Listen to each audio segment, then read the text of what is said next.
Imagine this. You're 34 years old. You pay taxes, own a car, maybe even manage a team at work.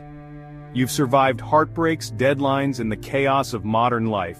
By all outward metrics, you're an adult, autonomous, competent, free. But then one Tuesday morning as you stand in your kitchen clutching a coffee mug, a stray thought slips through your mental armor. Why am I still afraid of the dark? Not the literal dark, of course, you outgrew that years ago. This is a deeper shadow, the kind that flickers when your boss critiques your work, and your throat tightens as if you're 8 years old again, desperate for your father's approval. Or the dread that claws your chest when you're alone on a Friday night, not because you mind solitude, but because it resurrects the hollow echo of your childhood bedroom, where silence meant waiting for the next argument to erupt downstairs. You've spent decades building a life, yet here you are, a marionette jerked by invisible strings, your reactions older than your bones. This is the paradox. You are both the architect of your present and a prisoner of your past. The child you once were still lives inside you, not as memory, but as a governing force. It whispers through your insecurities, your compulsions, your unexplained fears. It writes the invisible rules you obey. Don't stand out, never cry. Earn love through perfection. You've rewritten your story 1,000 times, but the earliest draft, scribbled in the shaky handwriting of a 5-year-old, still bleeds through the pages. How is this possible? How can experiences half buried in time, a parent's cold dismissal, a playground humiliation, the night you learned to stop asking for comfort, still hold veto power over your adult choices? You've devoured self-help books, scribbled affirmations in journals, clawed your way to success. Yet somewhere beneath the surface, a younger version of you still trembles, still pleads, still believes the world operates by the same raw, archaic laws that once kept you safe. Consider these scenarios. A toddler learns to avoid the stove by the searing lesson of a burn. The pain is immediate, the cause and effect clear. But what of the child who learns through subtler means that love is conditional, that vulnerability is dangerous, that their worth depends on an A grade, a spotless room, suppressed tears? These lessons leave no visible scars, yet they calcify into neural pathways, a labyrinth of beliefs etched into the brain's very structure. By age 7, neuroscientists suggest, the core architecture of your emotional reflexes is already in place. You developed a strategy for survival, a way to navigate the world as it presented itself to you then. But what happens when the strategy outlives the war? Here lies the great question. If childhood is a kingdom we all must flee, a land of limited power and understanding, why do so many of us linger at its borders, passports stamped but never used? Why do we dutifully rehearse the same outdated scripts, even as we yearn to burn them? The answer is not merely psychological, but existential. To examine this is to confront a chilling truth. You are not one self, but two. There's the you that plans vacations and argues about politics, and the you that still believes on some primal level that you must earn your right to exist through relentless striving or else vanish. This duality is the silent fracture beneath every midlife crisis, every unexplained rage, every relationship that collapses in the same familiar way. It's why you can rationally know you're worthy of love, yet feel like an imposter when someone truly sees you. Why you chase goals only to feel hollow upon reaching them, as if you've been taking orders from a ghost. The child inside doesn't speak in words, it speaks in gravity, pulling you toward old orbits. And the worst part? You've mistaken its voice for your own. But what if this fracture isn't a flaw? It's a clue. What if the very pain of feeling controlled by your past is the first step toward reclaiming your agency? The chains are real, but so is the key. To find it, you must descend into the labyrinth, not to fight the child, but to finally meet them. To understand how the stories you wrote before you knew how to hold a pen became the silent laws of your life. The journey ahead is not for the faint of heart. It demands you confront a truth that will unsettle every modern myth of self-improvement. You cannot optimize your way out of this. No productivity hack will silence the old fears. No amount of wealth will ransom your younger self from the past. This is a problem of meaning, not mechanics. A riddle that philosophers have circled for centuries, psychologists have dissected, and poets have wept over. To solve it, You must ask a question far more dangerous than how do I fix myself? You must ask, who have I been pretending to be?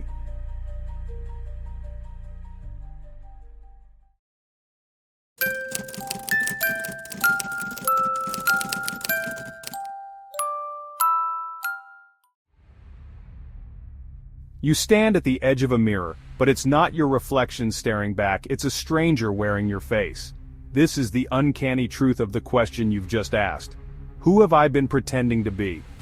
The answer lies in a realm darker than mere memory, a place where philosophy and psychology converge like storm fronts. To understand why your childhood still holds dominion over you, you must first confront a brutal axiom of human existence. We are born into stories we did not write, yet spend our lives mistaking them for scripture. Carl Jung called this the shadow, the parts of ourselves we exile to the unconscious, the instincts and desires deemed too dangerous, too shameful, too childish to coexist with the persona we present to the world. But the shadow is not a passive specter, it is a living system, a psychological immune response. When a child learns to bury their rage to keep a parent's love, or smothers their curiosity to avoid ridicule, they aren't just hiding emotions, they're performing soul surgery without anesthesia. These excised fragments don't disappear. They coalesce into a subterranean self, a covert operator that hijacks your choices, your relationships, your very perception of reality. Jung warned, until you make the unconscious conscious, it will direct your life, and you will call it fate. But why does this happen? Why does the mind, that brilliant instrument of adaptation, become a prison warden? The answer lies in a neurological paradox. Your brain is both a recorder and a prophet. From infancy, it absorbs patterns, the way a mother's voice tightens before she punishes, the way a father's laughter vanishes when report cards arrive and extrapolates them into laws. By age 5, you've internalized a cosmology. This is how love works. This is how danger arrives. This is what I must do to survive. These beliefs harden into what psychologist Aaron Beck termed schemas, cognitive frameworks so entrenched they filter reality itself. A child raised in chaos grows into an adult who mistakes calm for stagnation, sabotage for safety. A child praised only for achievement becomes a hollow titan, crushing joy under the wheels of perpetual striving. Here, philosophy hisses an uncomfortable truth. You are not trapped by your past, but by your refusal to see it as past. Friedrich Nietzsche saw this as humanity's great failure of will. In Thus Spoke Zarathustra, he wrote of the spirit of gravity, the force that binds us to old pains, old identities, turning us into inverse alchemists who transmute gold back into lead. Arthur Schopenhauer was even more merciless. He likened human existence to a pendulum swinging between pain and boredom, driven by an insatiable will, much like a traumatized child that mistakes a craving for purpose. We repeat old patterns not because we lack intelligence, but because we've conflated suffering with meaning. Yet this is only half the horror.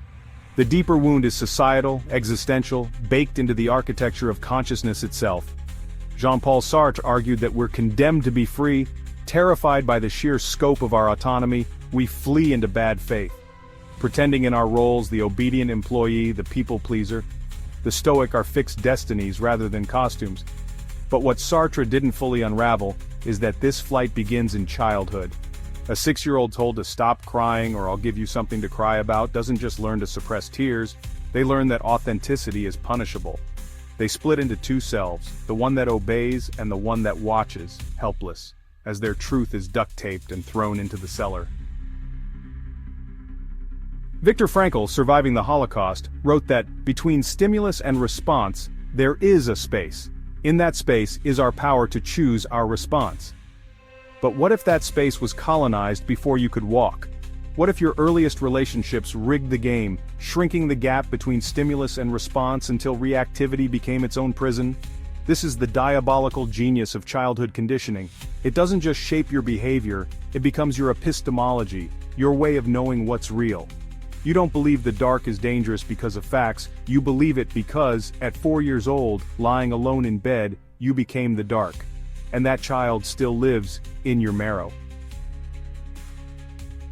Aldous Huxley's Brave New World envisioned a society pacified by pleasure and conditioning, citizens engineered to love their chains. Yet the most insidious conditioning isn't imposed by dictators, it's administered in whispers in the home, through the very love meant to nurture us. A mother's anxious hovering teaches a child that the world is perilous. A father's withheld praise teaches that worth must be earned. These lessons bypass reason, bypass language, etching themselves into the autonomic nervous system. By the time you're old enough to question them, they've become the water you swim in, the air you breathe. But there's a twist the ancient myths understood. Every prison contains the key. The Greek tragedians knew that fate isn't some external force, it's the part of us that refuses to change. The child who decided I must be perfect to survive now sabotages your success because subconsciously, surpassing your parents' achievements feels like a death sentence. The toddler who learned love is scarce now clings to toxic relationships, fearing solitude more than annihilation. Your shadow isn't a flaw, it's a fossilized solution, a once brilliant strategy that outlived its purpose. This is why healing feels like betrayal. To challenge these patterns isn't mere self-improvement, it's existential revolution. It means staring into the abyss of your earliest loneliness and whispering, "You were wrong about me." It means rewriting the sacred texts of your childhood with heresies. I'm safe now. I am enough. I exist without permission. Yet here's the rub, you cannot reason your way out of this. The brain's basal ganglia, where habitual behaviors lodge, speak the language of ritual, not logic. This is why affirmations fail, you're reciting poetry to a lizard. Real change requires what Nietzsche called a revaluation of all values. A seismic shift at the level of myth. You must become an archaeologist of your own soul, sifting through layers of fossilized fear to find the primal wound, not to heal it, but to finally meet it. The hidden problem, then, is not that your childhood controls you, it's that you've mistaken its whispers for the voice of God. You've built altars to gods who died decades ago, offering sacrifices to keep them breathing. But the time for offerings is over. Beneath the rubble of who you were told to be lies a question older than philosophy, sharper than therapy. What would you become if you stopped apologizing for existing?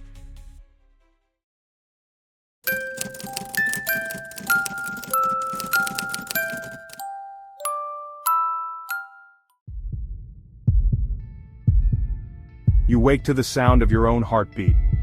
It's 3 a.m. and the world is still, but your mind races, not with thoughts but with ghosts. A deadline looms, and your chest tightens as if the sky itself might collapse. A friend's offhand comment replays in loops, sharpening into a blade. You check your phone. Not for news, but for numbness. This is how the past colonizes the present, not with dramatic hauntings, but through the silent seepage of unease. You are living the unseen consequences, the fallout of childhood strategies metastasized into adult law. Consider the mundane horror of a successful life built on a foundation of phantom fears. You chase promotions not out of ambition but to outrun the specter of your father's disappointment. You settle for loveless relationships, not from lack of desire but because intimacy feels like handing a grenade to someone you can't see. These aren't choices, they're reenactments. Cognitive scientists call it hyper-pattern matching. Your brain, wired in childhood to detect danger, now scans peaceful realities for echoes of old wars. A partner's silence isn't just silence, it's your mother's cold shoulder from 1996. A missed email isn't a delay, it's the precursor to abandonment. You are trapped in a perceptual hell where everything is a metaphor, and all metaphors point backward. Neurologically, this is a coup. The amygdala, your brain's ancient sentinel, still fires alerts coded in the chemical language of your 8-year-old self. Meanwhile, the prefrontal cortex, that rational diplomat, scrambles to negotiate with a terrorist who speaks only in flashbacks. Brain scans reveal the cruel truth. When you feel criticized, the regions lighting up aren't those of a grounded adult, but the same circuits that flared when you stood small before a towering parent. Time has not healed this, it has only automated it. And what of the world this creates? A society where millions sleepwalk through their lives, mistaking trauma responses for personality traits. The man who works 80-hour weeks, convinced he's driven, when in truth he's still the boy bribing his absent father's return with trophies.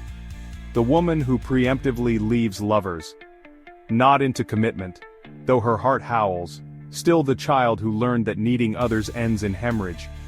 Culture, that grand mirror, reflects these fractures back as virtues: hustle, independence, resilience.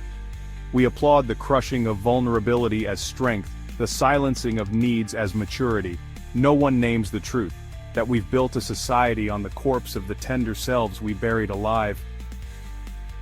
The French philosopher Michel Foucault warned of biopower, systems that control bodies by shaping minds. But what of psychopower? The insidious way childhood conditioning becomes cultural currency. Social media algorithms feed on your adolescent hunger for validation. Consumerism thrives on the void left by emotional neglect. Buy this, and you'll finally be enough. Even education systems, with their bells and rankings, mirror the homes where love was a transaction. Perform, and you'll earn your place. And the child who learned to equate worth with productivity becomes the adult fueling late-stage capitalism's burnout machine. We are not just haunted by our past, we are haunting each other, passing our wounds like cursed heirlooms. Cognitive biases have become the bars of this invisible cage. The confirmation bias that filters reality through childhood's distorted lens. See, the world is cruel. The negativity bias that magnifies threats that keeps you frozen in the glare of old dangers. B.F. Skinner's rats learn to press levers for crumbs. However, you learn to people please. Be perfect or disappear for far less. And with each repetition the grooves deepen. Neuroplasticity, the brain's miraculous ability to rewire itself, becomes a tragic irony. The very mechanism that could free you instead reinforces the prison. You are a living palimpsest, the old text of your childhood bleeding through every new attempt at reinvention. The consequences ripple outward, relationships fracture under the weight of projections. You attack lovers for crimes your parents committed, punish friends for betrayals they never planned. Art goes unmade, risks untaken, not from lack of talent, but because the child who once drew freely now whispers, "Don't embarrass us." Political polarization thrives on it. The abandoned child, grown into an adult, clings to ideological absolutes as substitutes for safety they never knew. Even spirituality gets perverted. The divine becomes a disapproving parent. Salvation a prize for good behavior. But the most insidious consequence is this: the theft of presence. You rarely inhabit the now. The past hijacks your senses. The taste of coffee mingles with the bitterness of a childhood punishment. A stranger's laugh becomes the echo of a schoolyard bully.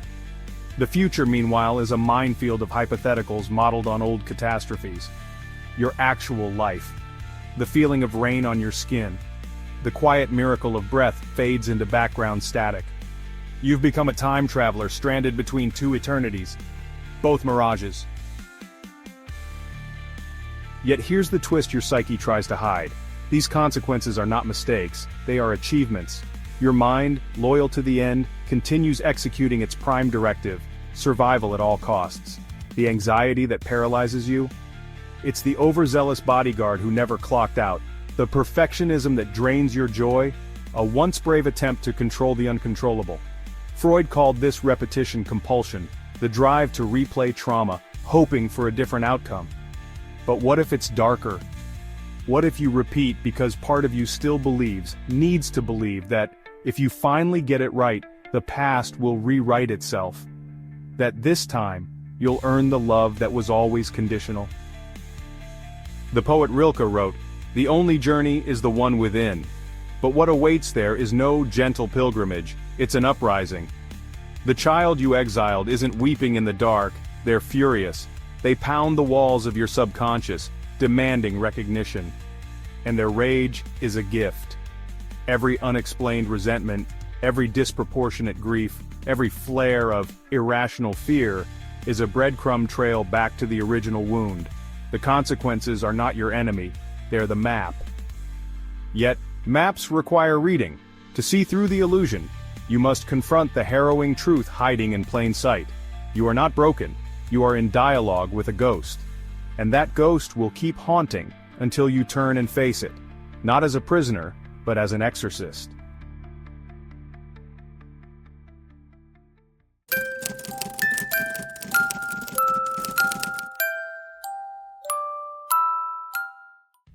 You've reached the moment every myth warns of, the edge of the known world where maps end and dragons roam. This is not a crossroads, it's a cliff.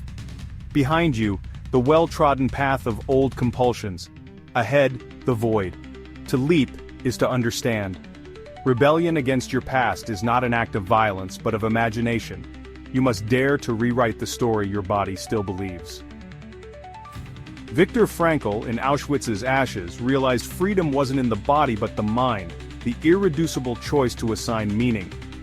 A Nazi guard could chain his wrists, but only Frankl could decide if those chains made him a prisoner or a witness.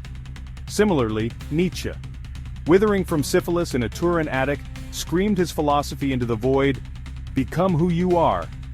These men didn't transcend their pain, they weaponized it, turning their darkest hours into a forge for meaning. For decades, you've waged war on that younger self, starving them with diets, silencing them with mantras, scolding them for sabotage. But the child isn't the enemy. They're a prisoner of war, clutching survival strategies written in blood. Approach them not as a conqueror but a conspirator. In the shadowed corners of your psyche ask, what did you need to believe to survive? Then with the ferocity of a parent storming a hostage crisis tell them, that's over now.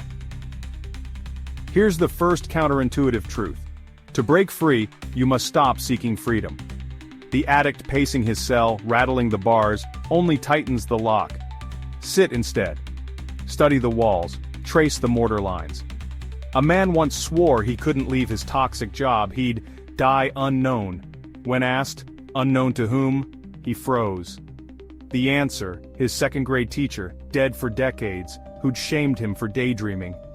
His prison wasn't the job, it was the ghost he'd hired as warden. This is the alchemy Jean-Paul Sartre called bad faith in reverse.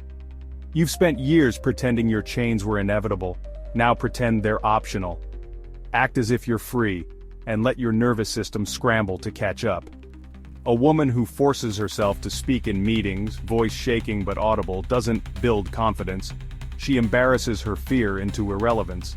Neurons that fire together wire together, but you can choose the arson.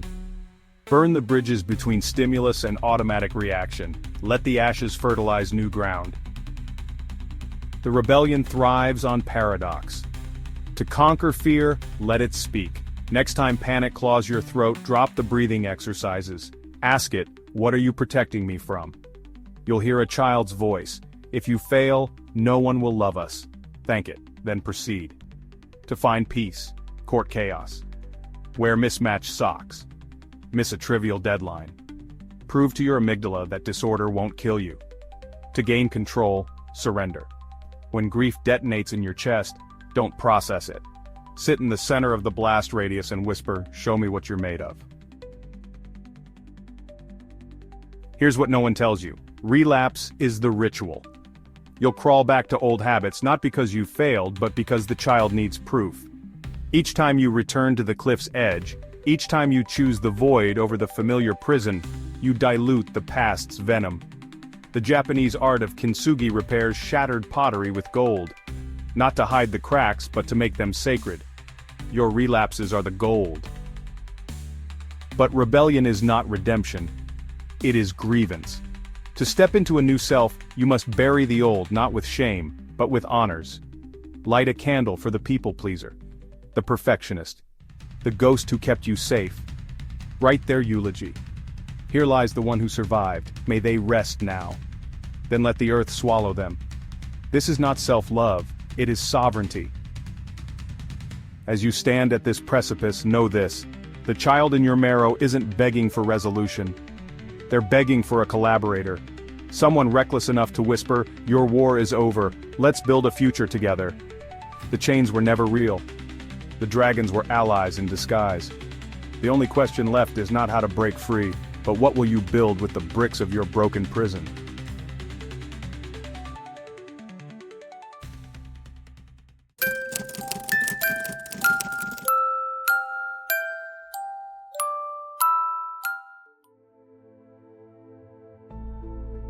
You stand at the edge of a desert, the air thick with the scent of petrichor. A storm is coming. But this is no ordinary desert. The sands are made of time, each grain a moment from your past. The birthday party no one attended. The night you learned to swallow tears. The applause that left you emptier than silence. You've crossed this wasteland for decades, believing it was your enemy, your prison, your curse. But now, as the first drops of rain pierce the dust, you realize the truth. The desert was never your cage. It was your cradle. Every step you took, every scar, every relapse, every midnight tremor was not a sentence but an invitation. The child who taught you to fear abandonment was not a warden. They were the first cartographer of your soul, sketching maps of survival in the dark. The ghosts you fought were never enemies but guardians. They clung to you not to trap you, but because you were the only home they knew. This is the ultimate heresy. Your past does not control you. It anchors you, not to who you were but to who you must become. Nietzsche's eternal recurrence, the thought experiment asking, would you relive your life endlessly, was never about repetition. It was a mirror. To stare into it is to realize the events of your life are neutral. You are the meaning maker. The parent who withheld love. The loneliness that gnawed your bones. The failures that gutted you. These are not chains, but clay. What will you sculpt with them? A monument to pain, or a bridge to a self not yet imagined? But here's the deeper layer. You are free to choose which past you serve. The facts are immutable, but their meaning is a shapeshifter. That moment you were humiliated, it can be a wound or a womb, the love you weren't given, a void or a vacuum, an emptiness that will pull you toward deeper connections if you let it. This is the existential gambit. You are both the wound and the suture, the poison and the antidote. Jung's shadow, Sartre's bad faith, Huxley's conditioning, they were all half-truths. The full truth is fiercer. You cannot escape your past because you are not separate from it. The child in you isn't a relic, they're a collaborator. Their fear of abandonment is your compass toward community. Their perfectionism is your blueprint for mastery. Their rage is your fuel for justice. The parts you exiled hold the raw materials of your becoming. Consider the phoenix. It doesn't rise despite the ashes. It rises because of them. Your childhood is not a prologue to overcome, it is the fire that will birth you anew. But first, you must stop fleeing the flames. The storm breaks, rain sheets down, pooling in the dunes. What you once saw as a desert transforms into something alive, an ecosystem waiting for water. This is the final paradigm shift.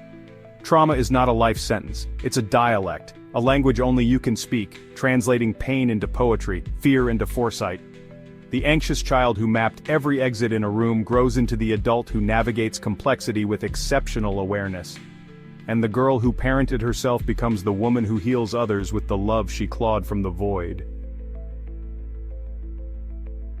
The great lie of your conditioning was that joy must be earned, a prize for good behavior. The truth? Joy is the natural state of a self that has embraced its own paradoxes. You are not here to outrun your past, but to dance with it, to let the old wounds waltz you into a future only they could make possible. As the desert blooms, you understand, and the prison was never the problem. Your reverence for its walls was. You knelt before the altar of someday I'll be whole, someday I'll be fearless while life bled out in the gaps between breaths. But someday is a myth. The only moment that exists is this one, the one where your past, present, and future converge like rivers. So drink from them. Let the child's terror and the adult's hard-won wisdom mingle on your tongue. Let the taste wake you to what's always been true. You are not a story being written. You are the ink, the hand, the page. The scars are not flaws, they're the script of a self that refused to die. The ultimate truth is this: you were free all along. Not free from pain, but free to choose what it makes of you. The parent's neglect, the lover's betrayal, the 1,000 small deaths of your dignity, they were never the end. They were the forge. Now the desert teems with life, wildflowers pushing through cracks in time. You kneel, not in submission, but awe. A single bloom brushes your palm, its petals soft as a child's voice. It whispers, "You're late. We've been waiting for you."